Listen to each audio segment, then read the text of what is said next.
El Ministerio Internacional presenta su programa Un Aliento de Vida. El Espíritu de Dios me ha hecho y el aliento del Todopoderoso me da vida. Job 33:4. Una palabra de poder y unción que llenará tu espíritu. Con ustedes, el pastor Jorge Enrique Gómez. Bienvenidos. Qué bueno en esta hora poderte saludar, poderte decir que Dios esté contigo, que puedas tú tener a Jesucristo viviendo en tu vida. Para ello es necesario conocerle. Para ello es necesario que no tus sentimientos sean los que florecen, los que se estremecen, sino el conocimiento de Él que entra a tu vida a través del Espíritu y empieza a renovar tu alma. Es el deseo que hay en nuestro corazón. Estamos estudiando por qué hay poder en el nombre. Y estamos mirando, porque heredó un mejor nombre. Y hoy hablaremos de Cristo fue vivificado. Abra su Biblia o lea conmigo, por favor, Primera de Pedro, capítulo 3, versículo 18. Primera de Pedro 3, 18 y 19. Porque también Cristo padeció una sola vez por los pecados, el justo por los injustos, para llevarnos a Dios, siendo a la verdad muerto en la carne, pero vivificado en el Espíritu. Versículo 19. En el cual también fue y predicó a los espíritus encarcelados.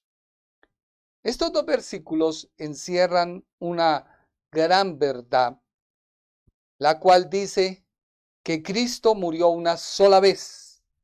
El sacrificio de nuestro Señor Jesucristo fue efectuado una sola vez. Si tú te arrepientes una y otra vez, no has entendido el Evangelio. No has entendido que es la gracia.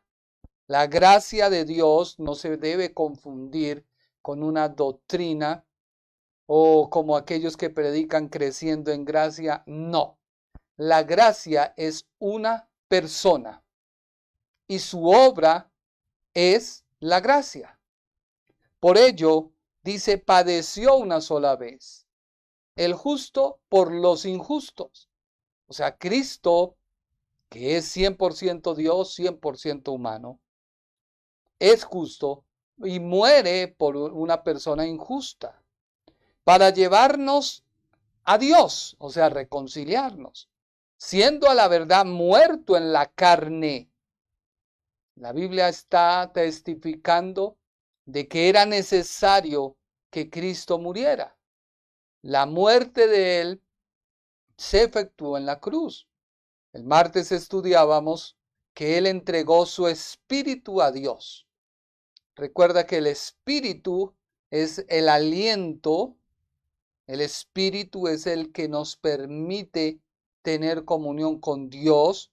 El espíritu es el que hace que un ser vivo, humano, pueda existir en el mundo, porque el espíritu con el alma habitan en el cuerpo.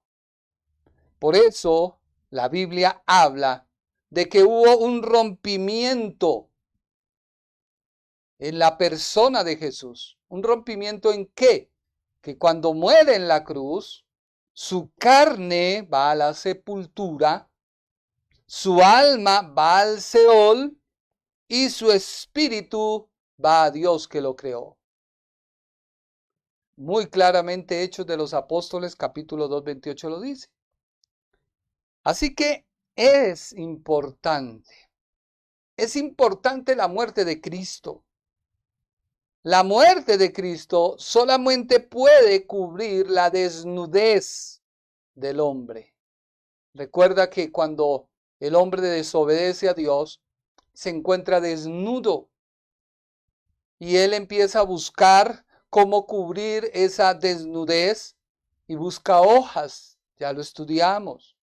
Y al buscar hojas es algo que se usa, que es perecedero. La religión es la perecedera, por eso Cristo no es religión. No hablamos de una religión, tú que me ves, tú que me escuchas por primera vez. La vida en Cristo no es religión. Yo no te vengo a hablar de una religión. Yo te vengo a hablar de una persona que murió por ti y te reconcilia a través de su muerte con Dios Padre.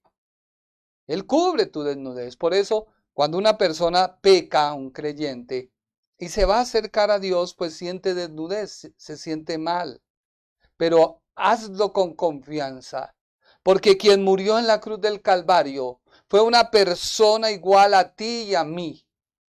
No pecó, se hizo pecado, pero Él entiende por lo que tú estás pasando.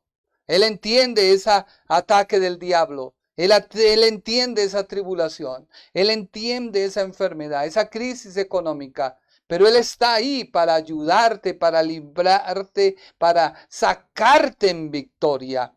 Así que el hombre cubre su desnudez con cosas perecederas, la religión, las cuales no pueden cubrir lo que no se puede encubrir. Cubrir una cosa, encubrir otra cosa. Encubrir es ocultar algo delante de Dios. Es decirle no, no, no, como el gato.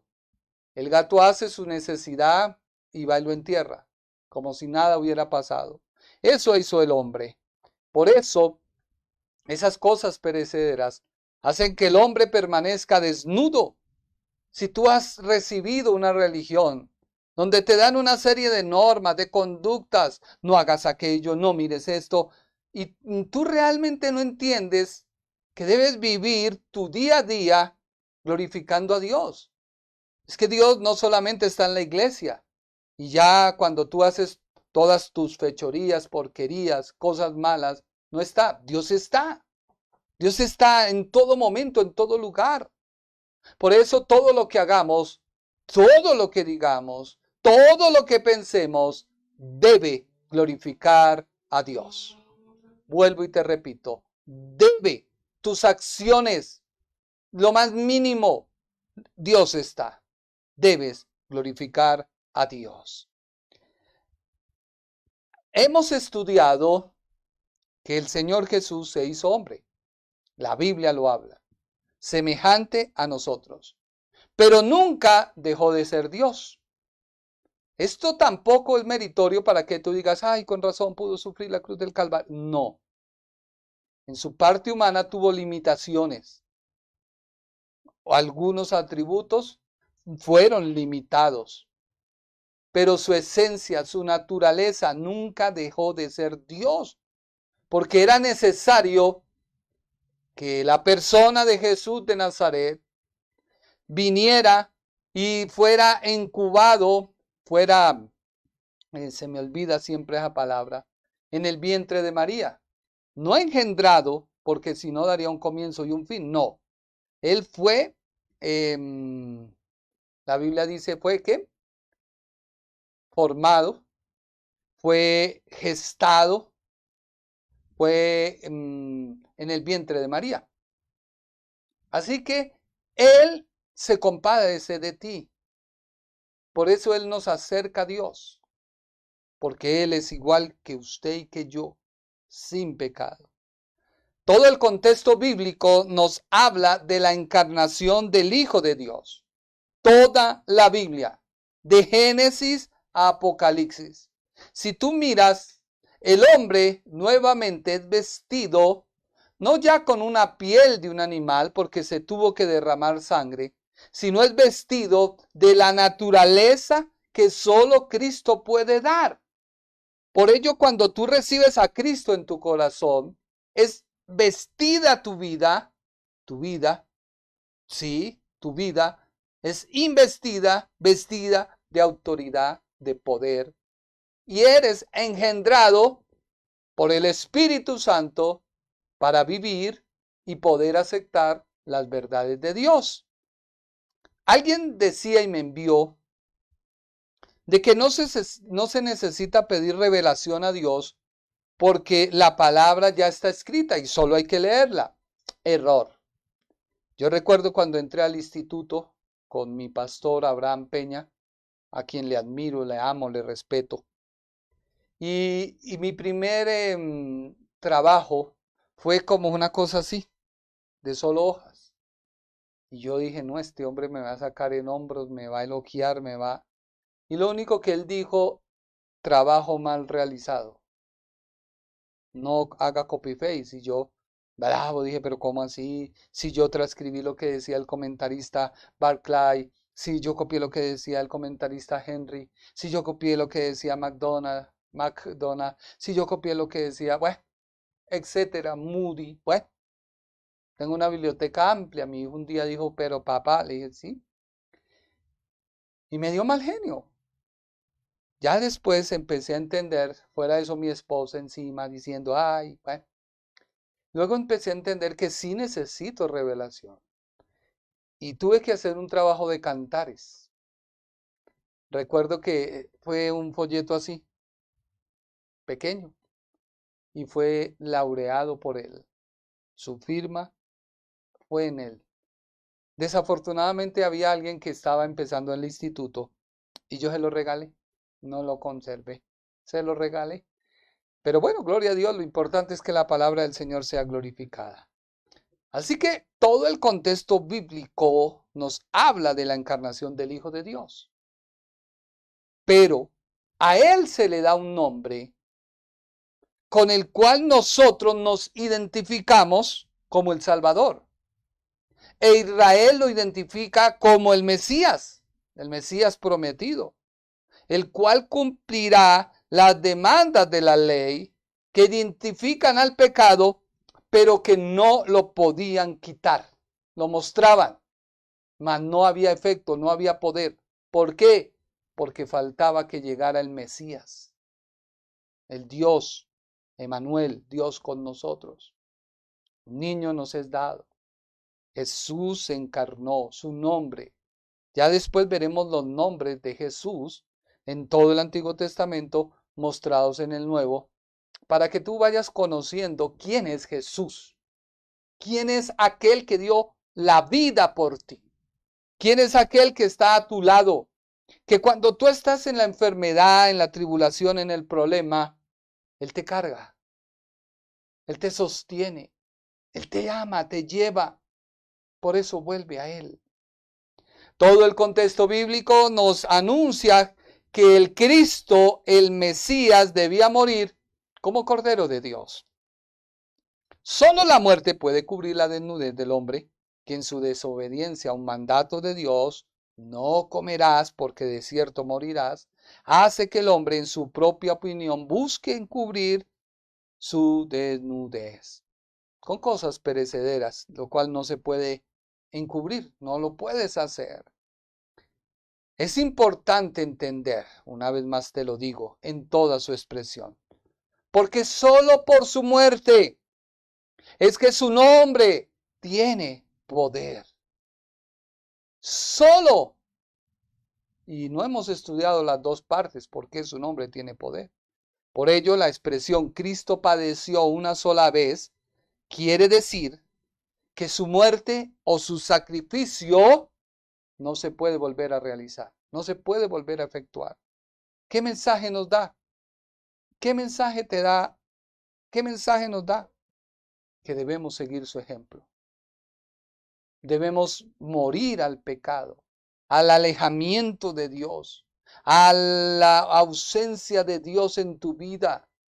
Vuelvo y te digo, no es religión, tú recibes a Jesucristo y no recibes la religión. No te pueden encasillar en una religión, te van a encasillar en una persona que llegó a tu vida y te cambió y te transformó. Y ese es el pecado el cual Dios perdona. De ahí para allá cometeremos pecados, sí, erraremos en el blanco, sí, pero ese pecado no es de muerte. Porque el que es de muerte es estar lejos, ausente, separado, muerto espiritualmente. Eso es. Ese pecado te condena y te lleva al infierno. ¿Por qué? Porque lejos de Dios nada puedes hacer. Apartados de mí nada podéis hacer. Es necesario que Cristo esté. Mire lo que dice Hebreos 7:27. Leámoslo de la Biblia castellano antiguo. Además, mientras que, según la ley del antiguo pacto, todo sumo sacerdote del linaje de Aarón estaba obligado a ofrecer sacrificios cada día, primero por sus propios pecados y luego por los del pueblo. Él, Cristo, lo hizo una sola vez por todas cuando se ofreció a sí mismo en sacrificio sobre la cruz. Y mira que el escritor de los Hebreos hace y habla lo mismo que habla el escritor de la primera carta a Pedro. Leámoslo, ahí continúa. Porque también Cristo padeció una sola vez por los pecados, el justo por los injustos, para llevarnos a Dios, siendo la verdad muerto en la carne. Quien niegue la muerte de Cristo en la carne no puede ser salvo. Quien diga que Cristo solo vino en espíritu no es salvo. Hay un error doctrinal, hay un error de conocimiento, hay un error de revelación. Pero vivificado en el espíritu, el cual también fue y predicó a los espíritus encarcelados. Así que el mensaje que nos deja este pasaje es que debemos seguir el ejemplo del Señor. Debemos valorar su obra, sus padecimientos y reconocer que no es por obras, sino por su muerte que yo tengo salvación. Entonces, cuando tú recibes a Cristo en tu corazón, viene algo que es un nuevo nacimiento. Eres engendrado. Y eso debe producir obras. Esas obras atestiguan de que eres salvo. Así que tú sabes si eres salvo o no. Porque si estás evidenciando obras que no te salvan, pero sí evidencian que hay una salvación, eres salvo. Así que la muerte del Señor Jesucristo, la persona de Jesús de Nazaret, el Hijo de Dios, el Hijo del hombre, es el medio de reconciliar a los pecadores con Dios. Mire lo que dice Juan, capítulo 3, versículo 14. Dice, Moisés levantó una serpiente de metal en el desierto. Así que tiene que pasar lo mismo con el Hijo del Hombre. El Hijo del Hombre también será levantado. Parece que hubiera una reabundancia, pero así está. Dice la Biblia, Moisés levantó una serpiente de metal en el desierto. Así que tiene que pasar lo mismo con el Hijo del Hombre. O sea, recuerde que Israel peca y a consecuencia de su pecado, en el desierto se levantan unas serpientes venenosas que los picaban. La única manera de vivir era mirar la serpiente y la gente vivía. Hoy el pecado abunda, pero si tú miras a la cruz, si tú miras a aquel que fue muerto en ella, pero no está, y queda la cruz como testimonio para que yo mire y diga, allá murió mi Salvador. Soy salvo. Esa es la tipología. También será levantado. O sea, era necesario que la persona de Jesús de Nazaret, el Cristo, el Mesías, Emmanuel, fuera izado como la serpiente fue izada en el desierto. Era necesario que Cristo fuera también izado o levantado en la cruz. Luego dice Juan 12:32, ahí mismo, hijo. Y cuando yo sea levantado de la tierra, atraeré todos hacia mí. ¿Qué dijo Cristo? Cuando yo sea levantado de la tierra, atraeré todos hacia mí. O sea, la obra consumada. Este es el tiempo en el cual el Señor fue izado. Ahora, Cristo muere una sola vez. Y solo a través de la muerte de Cristo es que se proclama, se evidencia. Por eso cuando ves tú la cruz, ves la misericordia de Dios. Que todo aquel que era pecador, culpable, solo por la muerte de él, podría obtener vida y reconciliarse con Dios. Por eso no entiendo por qué muchos quieren como afianzar su fe, haciendo obras, volviendo nuevamente a ser mesiánico, a vivir, no lo estoy criticando, solamente estoy diciendo, tú estás diciéndole al mismo Dios que no pudo cubrir tu pecado. O tú te estás engañando y no has conocido qué es el valor de la muerte de Cristo en la cruz. Así que Cristo, el Hijo de Dios, amó a la gente y se entregó a sí mismo en sacrificio por ellos. Soportó los dolores tan amargos en la cruz. No hay llamamiento que no se pueda hacer más poderoso que el hecho de que Jesucristo sufra por nuestra causa. Mire todos estos pasajes de la Biblia, leámoslos rápido, Romanos 5:6. Porque Cristo, cuando aún éramos débiles, a su tiempo murió por los impíos. Hebreos 9:15, el que sigue, hijo. Así que por eso es mediador de un nuevo pacto, para que interviniendo muerte, para la remisión de las transgresiones que había bajo el primer pacto, los llamados recibieran la promesa de la herencia eterna. Hebreos 9:28. Así también Cristo fue ofrecido una sola vez y para llevar los pecados de muchos, y apareció por segunda vez sin relación con el pecado para salvar a los que le esperaban.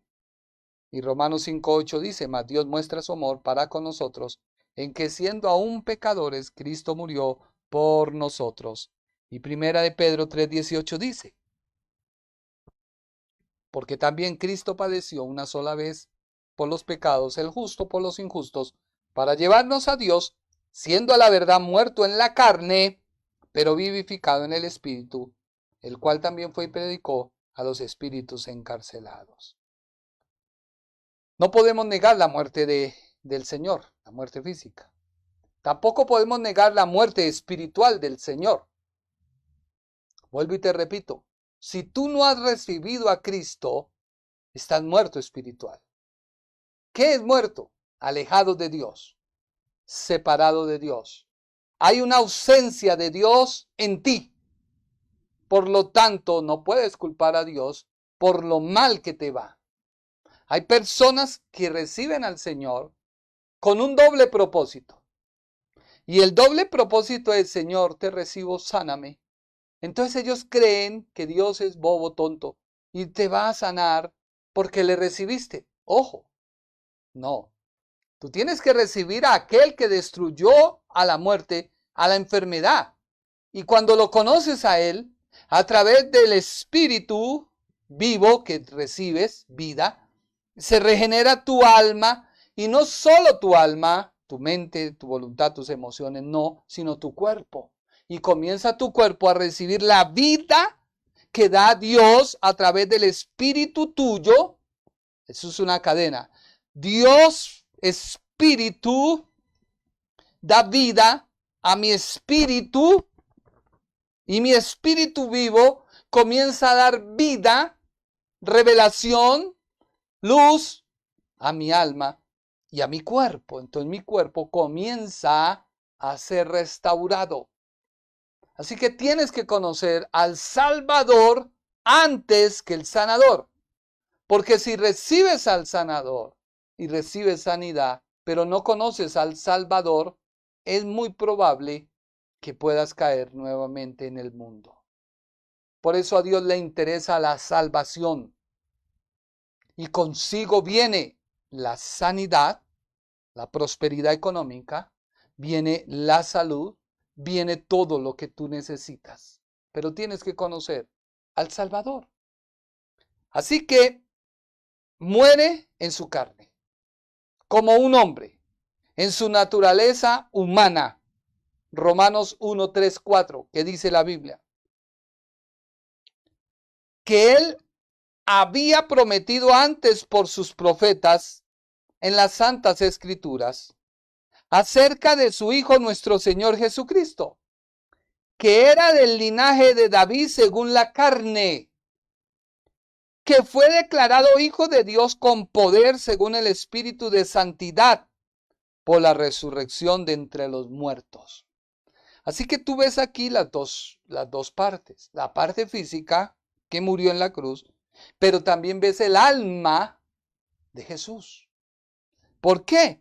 Porque dice que en él Dios le levanta de la muerte por el espíritu de santidad que había en él, por lo cual resucita de entre los muertos.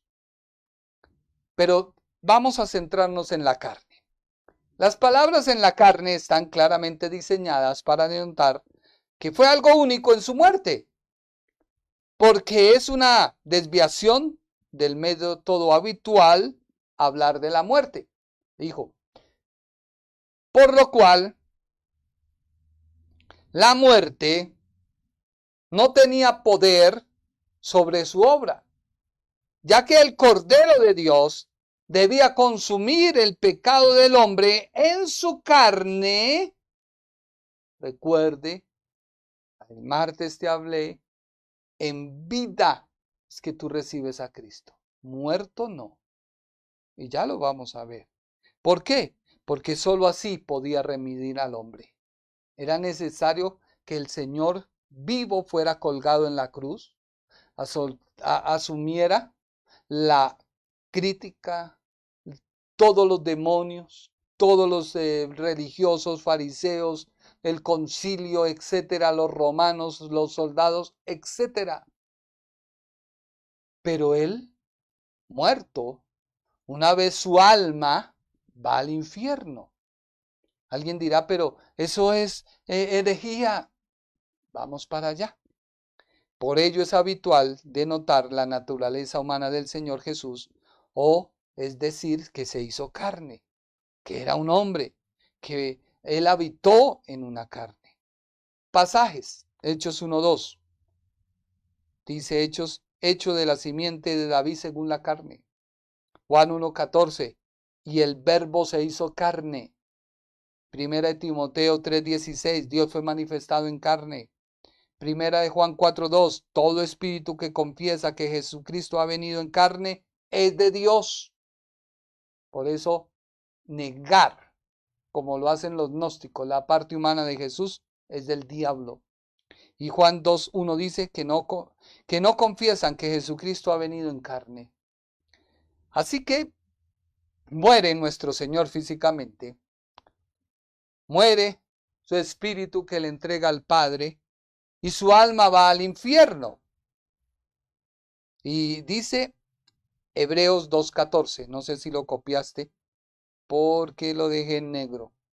Hebreos 2:14, puesto que nosotros, no, yo te lo leo, dice, puesto que nosotros, hijos de Dios, somos seres de carne y hueso.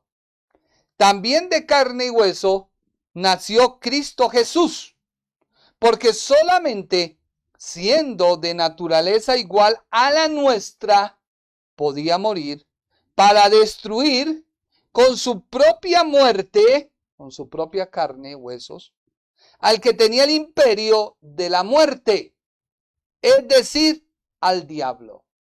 Solamente podía efectuarse la liberación del pecado cuando Cristo muere, entrega su espíritu y su alma va al Seol o al Hades o a la sepultura. Eso es claro. La Biblia lo dice. Solo podía destruir. ¿Por qué? Porque el inocente, el justo, el santo, desciende su alma al infierno y Satanás no podía hacer nada no podía retenerlo porque su propia justicia, porque era justo, su propia santidad no le podía retener. Entonces es cuando se le arrebata. Se le arrebata. Por eso entienda el siguiente concepto doctrinal y teológico, si quieres llamarlo así. Todos los justos que murieron de Jesucristo para atrás, desde Adán hasta Cristo, todos esos justos iban al Seol o al Hades, pero iban a un lugar que no era de tormento. Y eso lo dice Lucas capítulo 16. Desde Adán hasta Cristo, todos los que morían siendo injustos iban a otro lugar que era el mismo Seol, Hades o sepultura, pero ya sabían que iban a ser juzgados, porque tu alma lo sabe. Lo que pasa es que tu alma, mientras está en el cuerpo, se autojustifica, se autocree que nada va a pasar. Pero enférmese un poquito, venga una crisis a tu vida, o venga algo que te haga tomar conciencia, a ver si no cambias de manera de pensar. Todos los enfermos, cuando uno va al hospital a visitarlos, tienen sed de Dios, porque allí se acaban las vanidades, se acaban las excusas. Sí, escúchalo bien. Por eso cuando alguien va y tuvo una experiencia de ir al infierno y regresa, esa persona no es la misma. Es más sensible, es más dócil, porque tuvo una experiencia. Entiéndelo. Por eso dice Primera de Pedro 3, 18 y 19, porque también Cristo padeció una sola vez por los pecados, el justo por los injustos, para llevarnos a Dios, siendo a la verdad muerto en la carne, pero vivificado en el Espíritu. Así que una vez el alma de Cristo, y eso te lo voy a comparar, vino mientras llevaba a mi esposa a sus clases, Hechos, tú no lo tienes, capítulo 2, versículo 28. Dice el 27, porque no dejarás mi alma en el Hades, ni permitirás que tu santo vea corrupción. Dos cosas diferentes. Porque no dejarás mi alma en el Hades. ¿Dónde? En el Seol, la sepultura. Ni permitirás que mi cuerpo vea corrupción, o sea, que se descomponga. Porque recuerde que el Espíritu lo dio a Dios Padre. Así que una vez el alma de la persona de Jesús en el infierno, nos dice el escritor de la epístola de Pedro, que él fue. ¿Fue a dónde? A predicar. En la Biblia, la predicación se da como una señal, como un mensaje. Pero recordemos también que el mismo Señor Jesús nos dice en Mateo capítulo 12, versículo 40, la señal de Jonás. Porque como estuvo Jonás en el vientre del gran pez 3 días y 3 noches, así estará el Hijo del Hombre, la parte carnal, el Cristo encarnado, en el corazón de la tierra 3 días y 3 noches. O sea que descendería al Hades, Seol, sepultura, lugar de los muertos. Y dice el escritor, y fue y predicó. O sea, el sentido original y la idea original es que él fue, es que él estuvo para derrotar a quien tenía el imperio de la muerte. Y debía ser pecado, mas no pecador. Una cosa es ser un pecado que yo me haga pecado, que cargue la culpa de otro, y otra cosa es que yo lo haga. Cuando alguien lo hace, pues inmediatamente sabe que es culpable. Las evidencias lo hacen, no puede negarlo. Pero alguien que es inocente, pues nadie lo puede culpar. Así que la expresión usada en la Biblia para mostrar que Dios desciende al hombre o desciende al Hades es muy común en toda la escritura bíblica. Miremos algunos pasajes. ¿Por qué? Porque la Biblia nos dice que en sentido literal Dios siempre ha descendido en persona. Miremos Efesios 2:17. Así Dios, en épocas venideras, mostrará su gracia infinita en la obra que, en su misericordia para con nosotros, realizó por medio de Cristo. O sea que Dios vino y predicó la paz, vino y predicó la reconciliación a través de Cristo, su Hijo, y nosotros somos salvos. Otro pasaje, Mateo 9:13. Ten cuidado, hijo, con ese cable. Mateo 9:13. Mejor vayan y traten de averiguar lo que Dios quiso decir con estas palabras. Prefiero que sean compasivos con la gente y que no me traigan ofrendas. Yo vine a invitar a los pecadores para que sean mis discípulos y no a los que se creen buenos. O sea, Dios vino y predicó, fue y le enseñó a la gente que estaba enferma, pecadora, que necesitaba salvación. Por eso Dios te ama a ti que estás en pecado, mas no tu pecado. Él quiere entrar a tu vida, acercarte a ti que estás en pecado, para que tú le conozcas, para que tú sepas y Él se revele a tu vida. Si tú le conoces, pues te vas con Él y abandonas tu pecado. Es algo así como Mardoqueo fue, el recaudador de impuestos que estaba subido en un árbol de sicomoro y vio a Jesús y Jesús lo vio y él bajó y él dejó de ser un ladrón y dijo, yo robé, yo hice, voy a devolver y voy a hacer. Cuando tú conoces a Jesús no eres igual. Por eso si tú estás haciendo algo que no es correcto, no has conocido a Jesús. Pedro, cuando estaba en vida con el Señor preguntó, ¿quién soy? ¿Recuerdan? Y cuando la gente empezó a decir, que unos dicen que Elías, otros que un profeta, vino y se le reveló a Pedro a través del Espíritu, se le dijo, tú eres el Cristo, el Hijo del Dios viviente. Y el Señor tuvo que decirle, Pedro, no te lo reveló carne ni sangre, sino mi Padre que está en los cielos. Pero ese mismo Pedro que confesó eso, después le negó. Porque no había tenido un encuentro. No había conocido al Jesús que salva. No había recibido vida.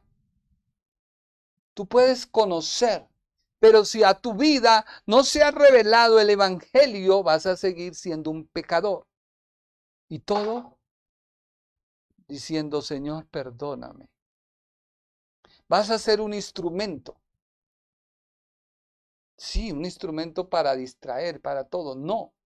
Tú concéntrate en lo que estás haciendo en tu vida cristiana, porque vas a ser de bendición a otros. Por eso es que vienen los malos testimonios, vienen las malas cosas, porque hay cristianos que dicen ser, pero no lo son. Ese no fue el mensaje que se le dio a la iglesia de Apocalipsis, se me olvida. Sí, ese fue un mensaje. Tú dices ser, pero no eres. Ten cuidado. Así que a menudo Dios se presenta como viniendo, descendiendo y trayendo un mensaje a la humanidad. ¿Qué fue lo que Jesús fue y predicó? no lo dice la Biblia. Pero sí la Biblia nos muestra que Dios desciende. Recuerda que Jesús es Dios. Desciende al Seol, al Hades, a la sepultura, y predica allí a los espíritus. Mire lo que dice Génesis 11:5. Y descendió Jehová para ver la ciudad y la torre que edificaban los hijos de los hombres. O sea que el Señor descendió y vio la ciudad y la torre. Éxodo 19:11. Y estén preparados para el día tercero, porque al tercer día Jehová descenderá a los ojos de todo el pueblo sobre el monte de Sinaí. Éxodo 19:20. Y descendió Jehová sobre el monte Sinaí, sobre la cumbre del monte, y llamó Jehová a Moisés a la cumbre del monte, y Moisés subió. Mira lo que dice Números 11:25. Entonces Jehová descendió en la nube y le habló y le tomó del espíritu que estaba en él y lo puso en los 70 varones, y cuando puso sobre ellos el espíritu profetizaron y no cesaron. Segunda de Samuel 22:10. E inclinó los cielos y descendió, y habían tinieblas debajo de sus pies.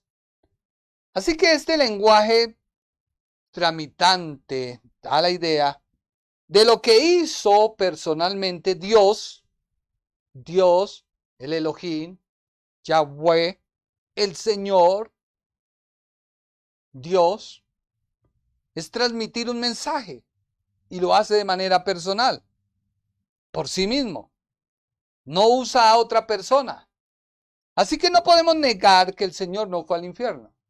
Él fue al infierno. Entonces la obra de la cruz, si Él no fue efectuada por otro. Nunca. La obra fue efectuada por Jesucristo. Así que Él mismo fue al infierno. Quien descendió fue quien se encarnó. Mira lo que dice Efesios 4:9. Y esto que subió, ¿qué es? Sino que también había descendido primero a las partes más bajas de la tierra. Así que si tú unes la señal que se dio de Jonás a los incrédulos religiosos, porque siempre el religioso va a pedir una señal, siempre el religioso va a contender sobre doctrina, no lo va a aceptar, no va a pedir revelación. Hoy me gasté 10 horas estudiando este sermón. No para que usted me elogie, no. Porque no quiero dar palabra que no sea de Dios. Menos hablar de la persona de Cristo sin tener una base doctrinal y conocer el tema. Así que el mismo Señor desciende al infierno. Ahora, ¿a quién les predicó? Este pasaje se refiere a su predicación. Se dicen algunos comentaristas que fue a los antidiluvianos en el tiempo de Noé. ¿Por qué? Y no a los espíritus que estaban confinados en prisión. ¿Por qué? Porque recuerda que un espíritu no puede ser salvo. Por eso el diablo, ya no oren más que se convierta. Hace muchos años había una viejita, ayunaba y oraba para que el diablo se convirtiera, porque ella creía que si el diablo se convertía, pues ya la maldad se acababa. Y le tuvimos que decir, nunca se va a convertir, porque en la Biblia no hay ninguna base para decir que habrá un juicio al diablo. No, habrá un castigo, porque ya fue enjuiciado cuando Cristo descendió al infierno. En la cruz, Cristo puso el acta y le dijo, mire, usted se goza por mi muerte. Usted se alegra por mi muerte. Usted viene a ver el espectáculo como si yo fuera el trofeo que usted ganó. Pero perdón, se reinvierte todo. Yo no soy pecador. Fui hecho pecado. Así que tomo el lugar de los pecadores. Venga para acá las llaves. Ya no tienes poder sobre la muerte. Mire lo que dice la Biblia en Romanos 5, 13, 14. Esto es profundo. Pues antes de la ley había pecado en el mundo. O sea, antes de la ley, antes de Moisés, había pecado en el mundo. Pero donde no hay ley, no se inculpa de pecado. O sea que desde Adán hasta Moisés había pecado. No había ley. Por lo tanto, esa gente no fue condenada ni enjuiciada bajo la ley. ¿Ya vas entendiendo? Por eso Job, que es el primer libro que se escribió de toda la Biblia, muestra a una persona que no tenía conocimiento. Él ofrecía sacrificio por su pecado y ofrecía sacrificio por cada uno de sus hijos que habían pecado. Pero cuando Dios le dice, venga, es que eso no es así nomás. Un momento, tú tienes que entender que lo que estás haciendo es delicado. Y fue cuando pasó todo lo que pasó con el santo Job. Así que sigamos leyendo. No obstante, reinó la muerte desde Adán hasta Moisés. ¿Por qué? Porque no había conocimiento de cómo la persona podía, a través de la ley, pedir perdón a Dios y sus pecados no fueran remitidos, sino sus pecados fueran puestos ahí, en stand-by. Fue ahí, se me olvida la palabra, fueran expiados, no fueron remitidos los pecados, no fueron perdonados, no, sino se pusieron como en un banco, como una acción, se van guardando, hasta el día que vino Cristo, tomó todas esas acciones, dijo, vengan para acá, ya cumplí, ahora sí los redimo a ustedes, y dicen la Escritura que tomó a todos los que estaban en el seno de Abraham y los llevó al paraíso. Por eso el Señor le dijo al ladrón, hoy estarás conmigo, ¿dónde? En el paraíso. No le dijo, estarás en el seno de Abraham, no, porque con su muerte salen los justos de la sepultura, del Seol, del Hades, y van al paraíso. Por eso dijo el Señor, hoy estarás conmigo en el paraíso. Había un traslado. Por eso fue y predicó. Dice la Biblia, no lo digo yo, léelo. Sigamos leyendo, hijo. Romanos 5, 13 y 14. Dice, no obstante reinó la muerte desde Adán hasta Moisés, aun en los que no pecaron a la manera de la transgresión de Adán, el cual es figura de lo que había de venir. Así que el propósito de predicar es anunciar de quien fue anunciado que traería salvación. Ya que vino, se hizo hombre, los sacrificios efectuados por los pecados fueron cumplidos en las promesas que Dios había dado. Dios no le dio una promesa a Abraham. Dios no le dio una promesa a Isaac, a Jacob. Dios no le dio una promesa a David. Y eran los justos. Recuerde. Así que predicar es una palabra, aquí se usa en el griego. Ekerusen es de carácter general. Es decir, es hacer una proclamación de cualquier tipo. O como un pregonero. O entregar un mensaje. Y no aplica necesariamente que fuera el evangelio que se predicaba de salvación, ni determina la naturaleza de qué mensaje era. No se afirma que predicara el evangelio, pues si hubiera expresado esa idea lo hubiera dicho. Así que la palabra usada aquí es apropiada para dar un mensaje como Noé lo trajo a su generación, como Jonás lo llevó a su generación. ¿Se acuerda cuando no quería ir a Nínive, que tenía que llevar un mensaje? O como lo hizo Juan el Bautista. O el mismo Señor Jesús. Vamos a la Biblia. Mateo 3, 1 y 2. Dice, en aquellos días vino Juan el Bautista predicando en el desierto de Judea, diciendo, arrepentíos porque el reino de los cielos se ha acercado. Dio un mensaje, dio salvación. Ahora, Mateo 4:17. Desde entonces comenzó Jesús a predicar y a decir, arrepentíos porque el reino de los cielos se ha acercado. Así que está implícita la expresión, como ya lo señalé, que el mismo Jesús fue al infierno, el Hijo de Dios, el que posteriormente se encarnó, y no fue el Espíritu Santo quien hizo esta obra. No. Recuerde que fue el mismo Señor. Ahora, Dios realmente proclama un mensaje a la humanidad cuando lo hace por medio de los profetas, los apóstoles o otros ministros del Evangelio. Y todo esto es necesario y es implícito que este lenguaje se encuentra con la suposición de que Cristo entregó un mensaje a la raza antidiluviana por medio de Noé que se cumplió en él. Por lo tanto, ningún argumento puede derivarse de que este lenguaje para proclamar que Cristo fue y predicó personalmente a los que estaban confinados en el Hades o en la prisión. No podemos decir que Él fue a libertar espíritus que habían pecado. No. Vuelvo y le repito.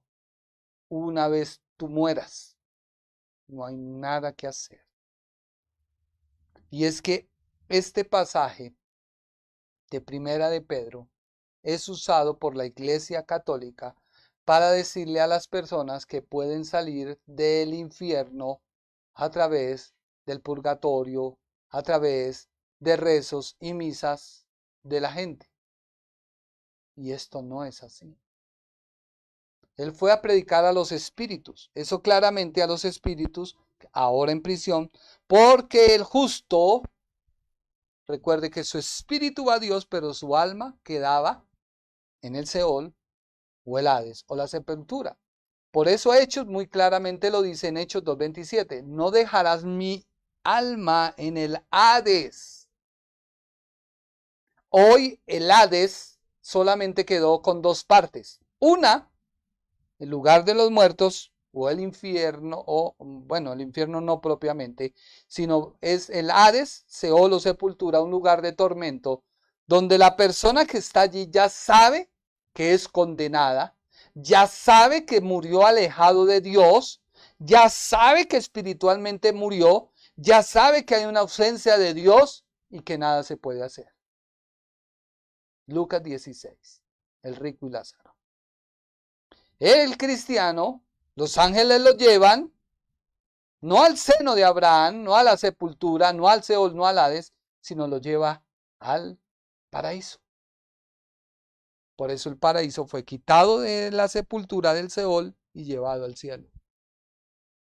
Y esa es la esperanza que tenemos. Lo que pasa es que no puedo ahondar porque cuando termino de ahondar me salgo del tema tratando de decirle muchas cosas.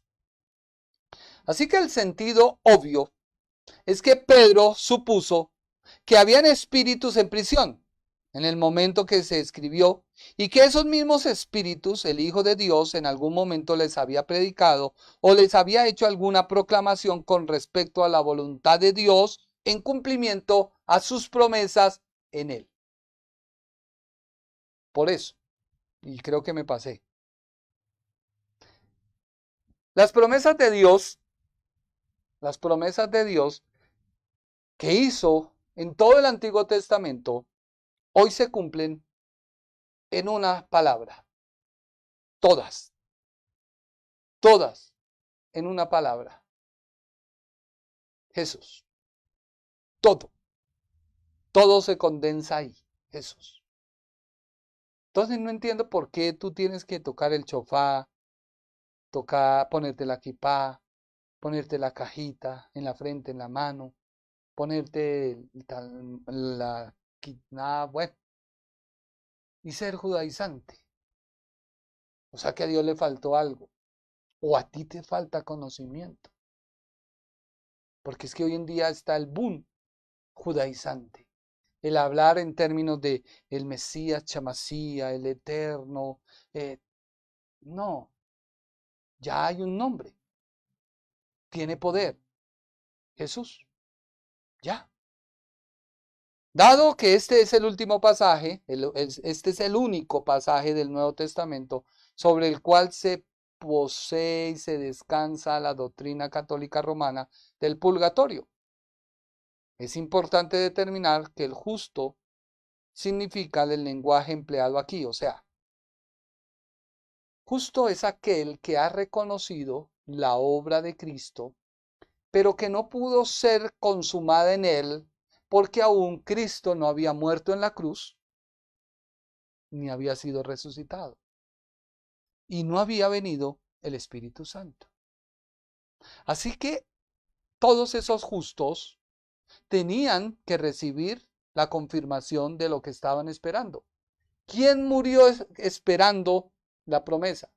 Todos: Moisés, Abraham, Jacob, Isaac, murió David, todos los justos esperaron. Y esos justos serán los testigos el día en que haya el matrimonio o la ceremonia de Cristo con su iglesia delante del Padre. Ellos son los testigos. Mire qué bendición. Así que, vivificado. Si alcanzamos, vivificado. Leámoslo rápido, a ver. Porque también Cristo padeció una sola vez por los pecados, el justo por los injustos, para llevar a Dios, siendo a la verdad muerto en la carne, ya lo estudiamos, pero vivificado en el Espíritu. La palabra vivificado significa hecho vivo. Viene del griego zopoteis. Esto significa mantenerlo vivo, hecho vivo, o devuelto a la vida, o reanimado. Entonces, tenemos claro, Cristo muere en la cruz. Su cuerpo va ¿a dónde? Al Hades, al Seol, la sepultura. Hechos 2:27. Su espíritu va ¿a quién? A Dios Padre que lo crea. ¿Y su alma dónde va? Al infierno. Ya está claro. Pero la palabra vivificar o encarnar tiene un significado para decir que Cristo fue devuelto su espíritu al cuerpo y a la vida. Profundo, ¿no? Pero cierto. Leámoslo. Juan 5:22. Juan 5:22. La palabra o el uso de la palabra vivificar para decir vivir, levantar, reanimar. Bueno. Porque como el Padre levanta a los muertos y les da vida, así también el Hijo a los que quiere da vida. O sea, vivificar, mantener vivo, hacerlo vivo, devolverlo a la vida. Por eso tu espíritu muerto vuelve a la vida. ¿Por qué? Porque fue engendrado por el Espíritu Santo. Así de sencillo. Juan 6:63. El Espíritu es el que da vida. La carne para nada aprovecha. Las palabras que yo os he hablado son espíritu y son vida. O sea, tú recibes vida cada vez y esa vida se mantiene cuando escudriñas la palabra. Romanos 4:17. Como está escrito, te he puesto por padre de muchas gentes, delante de Dios, a quien creyó, el cual da vida a los muertos, y llama a las cosas que no son como si fuera. Ahora, esta vida tiene doble propósito. Una, cuando tú recibes a Cristo y tu vida recibe vida. Pero esta palabra también apunta al día que venga Cristo por segunda vez y los muertos en Cristo resucitan. ¿Y resucitan para qué? Para recibir un cuerpo semejante al Señor. Y nosotros los que estamos vivos seremos transformados, o sea, nuestro cuerpo será para tener un cuerpo semejante al del Señor. Por eso la esposa de Cristo. Somos la imagen de Dios. Romanos 8:11. Y si el espíritu de aquel que levantó de los muertos a Jesús, o sea, ¿quién vivificó o engendró a Jesús una vez su alma estaba en el Hades? El Espíritu Santo.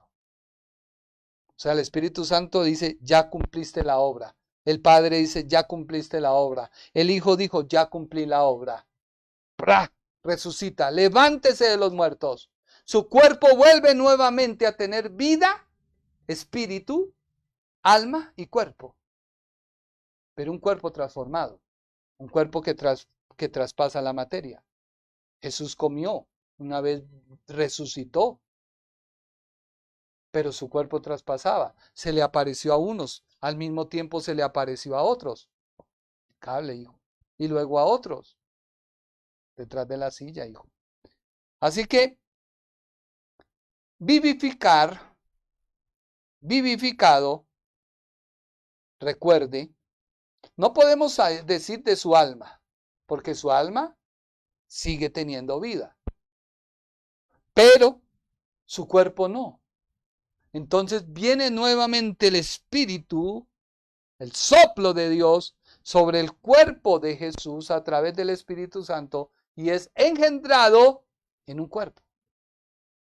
Pero ya no concebido por la Virgen María, ni hubo necesidad de intervención humana, sino Dios lo glorificó. Por eso dice, alábenle todos y recibe un nombre, el cual es dado sobre todo nombre por el Espíritu. Vivificado en el Espíritu, no en el alma. Esa lectura corresponde. Por eso, leamos, su naturaleza humana incluye todo lo que le pertenecía como hombre, cuerpo y alma. Por eso, no podemos decir que cuando nace fue engendrado, no. Fue puesto en el vientre, su alma, y se le dio espíritu, y tomó un cuerpo. Glorioso Dios, ¿no? A veces es difícil de comprender, por eso mucha gente decía, Pablo, las letras te están matando. Y tú quizás dirás, pero este ya está volviendo. No, yo lo tengo claro. Jesucristo es mi Salvador. Era necesario que muriera en la cruz del Calvario, que su alma fuera al Seol para destruir al que tenía el imperio de la muerte, tomar esas llaves, darle vida a quien hoy le recibe y cree en su nombre, y resucita de los muertos. Y eso lo vamos a ver el día martes, si Dios lo permite. Terminaremos estudiando a fondo, vivificado en el Espíritu y engendrado. ¿Por qué? Porque la palabra vivificado, vuelvo y le digo, es hacer vivir, dar vida, zoe, el soplo. Engendrar, y vamos a estudiarlo, también significa concebir, engendrar, ser nacido, y se utilizó no en el nacimiento de Cristo, sino en la resurrección de los muertos. Lo vamos a ver y lo vas a entender. Fue un privilegio. Espero que este mensaje sea de bendición y que tú aprendas y valores y cuando vayas a pecar diga, no vale la pena. Cuando vayas a ver pornografía digas, no vale la pena. Cuando vayas a decir groserías, no vale la pena. Cuando vayas a mirar a la mona u otra, no vale la pena. Cuando vayas a pelear con tu esposa o tu esposo, no vale la pena. Es que lo que hizo Cristo, siendo igual a usted, por amor a usted, debe valorarlo. Debe apreciarlo y decir verdaderamente, Señor, tú me amas. Y si estás en pecado, pues dile, Señor, verdaderamente tú me amas. Recuerda que es en vida, porque ya muerto, ¿para qué? Allá en el Hades, en el Seol, no hay sabiduría, no hay obra, no hay conocimiento, no hay nada. Lucas 16, nada se puede hacer. Recibe al Señor, vive en Él y ámalo. Muchas gracias por este mensaje. Espero que sea de bendición a tu vida. Compártelo. De verdad me gusta que tú lo compartes y que sea de bendición para que muchos lleguen al conocimiento de la verdad. Es necesario conocer, sí. También es bueno a veces mensajes que le levanten a uno el ánimo, los sentimientos, todo. Pero cuando todo eso llega y uno tiene conocimiento, uno dice verdaderamente, Señor, tú lo eres lo máximo. Que Dios te bendiga, que Dios te guarde y gracias por tu tiempo. El Ministerio Internacional presentó su programa Un Aliento de Vida. Venid a mí los que estáis trabajados y cargados y yo os haré descansar. Mateo 11:28. Un aliento de vida. Una palabra de poder y unción que llenará tu espíritu.